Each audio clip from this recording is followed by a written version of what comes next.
the sound of crushed steel, and the screams of the injured. Just before 8 p.m. in Adamuz, in southern Spain, one of the most serious train disasters in recent years occurred. Two high-speed trains traveling on the same section of track collided. The rear of one of the trains derailed and collided with the train coming from the opposite direction. Several carriages were completely destroyed. Some were in good condition, others were in very serious condition. They were lying right next to us. We saw them dying and couldn't do anything. Rescuers spent hours saving passengers trapped in the wreckage.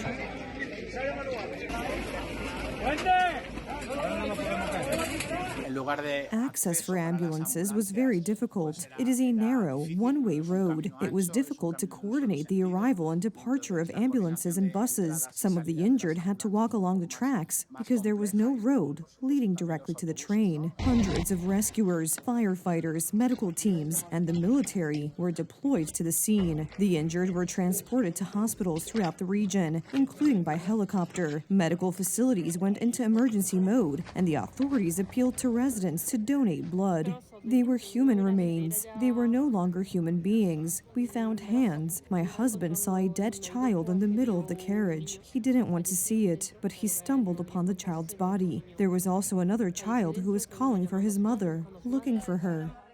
Some passengers got out of the carriages on their own. Others needed immediate help. I was on this side and suddenly felt the train lift up. I knew this wasn't normal. I travel a lot by train. I looked at my sister and that's the last thing I remember. Then it was dark and all I could hear were screams. People who were unharmed broke the windows and pulled me out. I was covered in blood. The Spanish government has declared 3 days of national mourning. Rail traffic between Madrid and Andalusia has been suspended. Representatives of the central and regional authorities have arrived at the scene. This accident is extremely strange. It happened on a straight section of track. All the railway experts who were at the scene today and whom we consulted are very surprised by this incident. At this stage, it is extremely difficult to explain.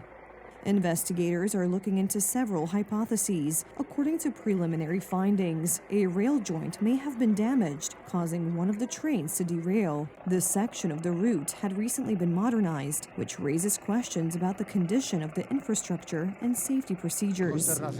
We are deeply moved by the tragic accident in Adamuz, which has claimed so many lives. The rescue operation is still ongoing. Since yesterday, we have been in constant contact with the Prime Minister and regional authorities to obtain as much information as possible. There is also unofficial speculation about the possible involvement of third parties, but investigators emphasize that it is far too early to draw such conclusions.